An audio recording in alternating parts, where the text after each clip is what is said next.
également à ceux qui sont loin de chez eux.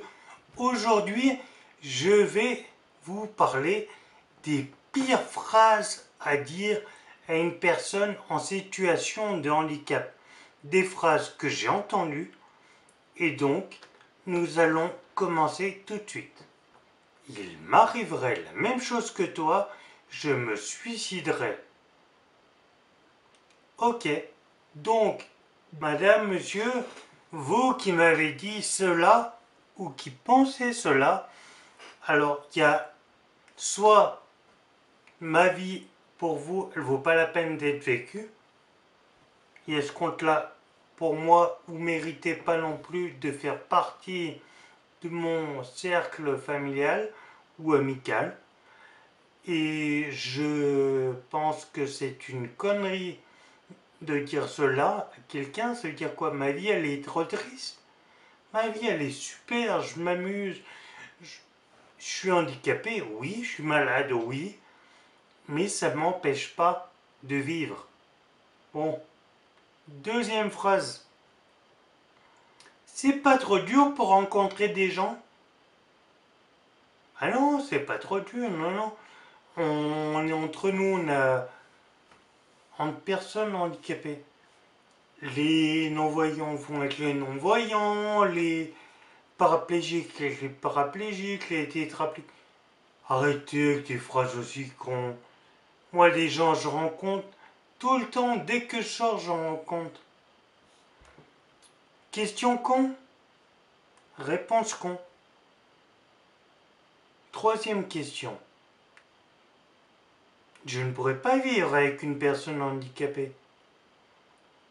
Bah, ça montre à quel point vous n'êtes pas intéressante comme personne, puisque vivre avec une personne en situation de handicap, c'est comme vivre avec une autre personne. C'est comme dire également, je ne pourrais pas vivre avec une personne blonde, ou une personne blanche, une personne noire.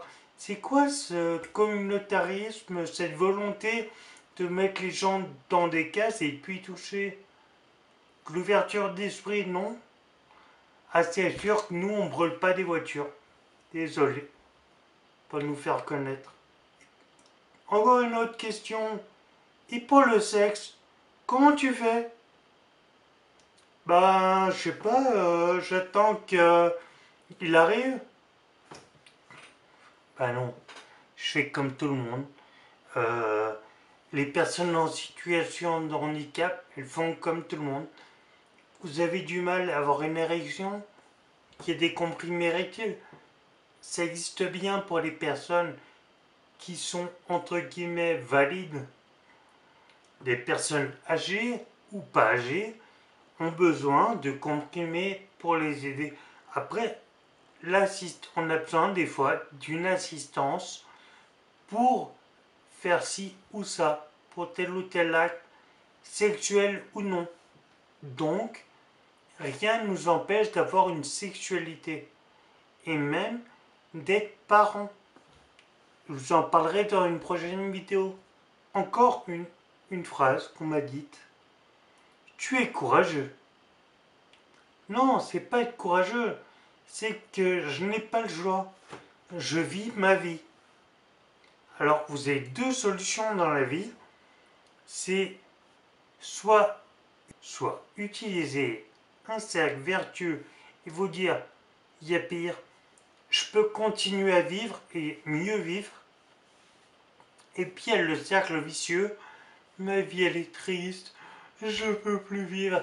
Comme la première personne qui disait, si j'étais à ta place, je me suiciderais.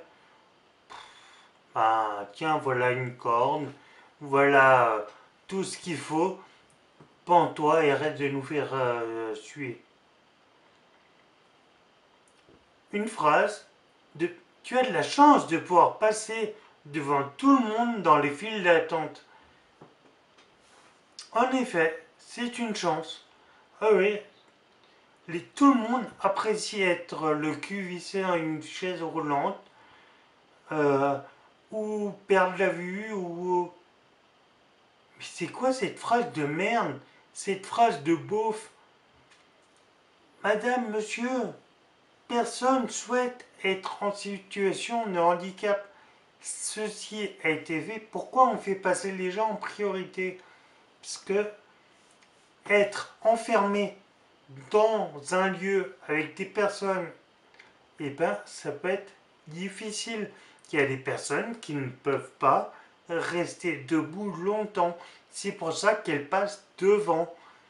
Si moi, j'ai une caisse, et ça s'appelle une caisse prioritaire, une file prioritaire, c'est fait pour donner la priorité aux personnes soit enceintes, soit en situation de handicap. Donc des personnes qui ont du mal à rester au même endroit en statique. Donc, qu'est-ce que je fais moi? Et pourtant, je pourrais dire oui, je suis en priorité.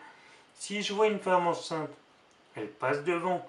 Oui, elle n'est pas handicapée, elle est enceinte. Elle n'est pas malade, elle est enceinte. Mais tenir debout, ça ne doit pas être facile. Je vois une personne avec une canne, une personne âgée ou pas âgée, elle passe devant. Je suis sur un fauteuil roulant.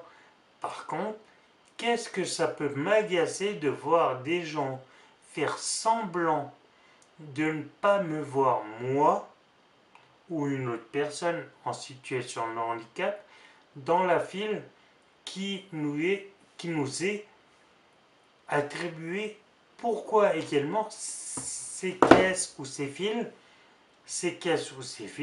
sont plus larges pour laisser le passage au fauteuil, voire au fauteuil plus notre chien d'assistance ou guide aveugle.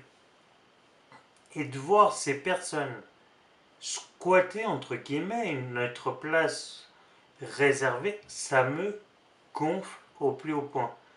Alors, des caisses normales, il y en a plein. Si vous vous mettez sur cette place qui est réservée, qui est prioritaire, laissez la priorité aux gens qui en ont besoin. Allez, encore une affirmation. Tu as de la chance d'être avec une femme valide. Et pourquoi une personne en situation de handicap, qu'elle soit en fauteuil roulant comme moi, malade, etc., ou un autre handicap, pourquoi cette personne devrait vivre avec une personne handicapée? Pourquoi elle n'aurait pas le droit de vivre avec une personne dite valide? Et vous dites, t'as de la chance. Et pourquoi ça ne serait pas le contraire? Pourquoi ce ne serait pas ma femme qui a de la chance d'être avec moi? Je suis drôle aussi, je raconte des bêtises, je fais rire, je suis assez vivant et je remonte plus souvent le moral à ma femme et mes proches que le contraire. Donc, vous avez tort. Vous voyez donc que beaucoup de personnes se permettent de juger ou de donner des avis, dire des choses qui sont absurdes. J'ai même j'ai même appris que des personnes ont dit à ma femme, ou plutôt à son entourage, ah mais elle cache sa vie avec Alex. Pourquoi? Parce qu'Alex il est malade et handicapé. Donc ma femme gâcherait sa vie avec moi. J'aurais tendance à poser une question à toutes les personnes qui pensent cela ou qui pensent qu'une personne handicapée ne peut pas vivre avec une personne comme moi. Ça veut dire une personne malade ou handicapée. Est-ce que vous préférez que votre fille, votre cousine, votre proche, votre je ne sais quoi, vive avec une personne qui lui tape dessus, qui s'engueule tout le temps? Je pense pas. C'est pas ce qu'on peut souhaiter. Moi, ma femme, elle a cette chance, entre guillemets, de vivre avec un homme je vais me jeter des fleurs. Je ne crie jamais à la maison. Je ne cherche pas le conflit. Je cherche à arrondir les angles et également à dire, bah voilà, ça va pas, pourquoi ça va pas? On te pose des questions, on s'assoit, on discute. Je laisse toujours la possibilité de discuter. Et puis encore, la dernière question que j'ai pu entendre, il y a quelque temps, j'étais dans une ambulance, et oui, pour m'emmener dans un centre de rééducation. Et là, j'ai un ambulancier qui me dit, tout de go, mais tu gagnes combien par mois? Et par là, je suis resté comme ça. Alors, je lui ai répondu vaguement que je gagnais de quoi vivre ou survivre. Je suis pas le plus malheureux, mais je suis pas le plus heureux non plus au niveau financier. J'ai pas à me plaindre, je vis. Qu'est-ce que ça peut vous foutre? Monsieur, est-ce que vous auriez osé poser cette question à une personne qui n'est pas en situation de handicap? Je ne pense pas. Bon allez, moi ce que je vous dis c'est réfléchissez avant de parler, puisque il y a des personnes que ça peut choquer, il y a des personnes qui comme moi retiennent tout, et surtout toutes les conneries que vous pouvez vous dire. N'oubliez pas, si ce n'est pas encore fait, vous pouvez vous abonner, activer la cloche, laisser un petit commentaire, et surtout, à bientôt pour une prochaine vidéo.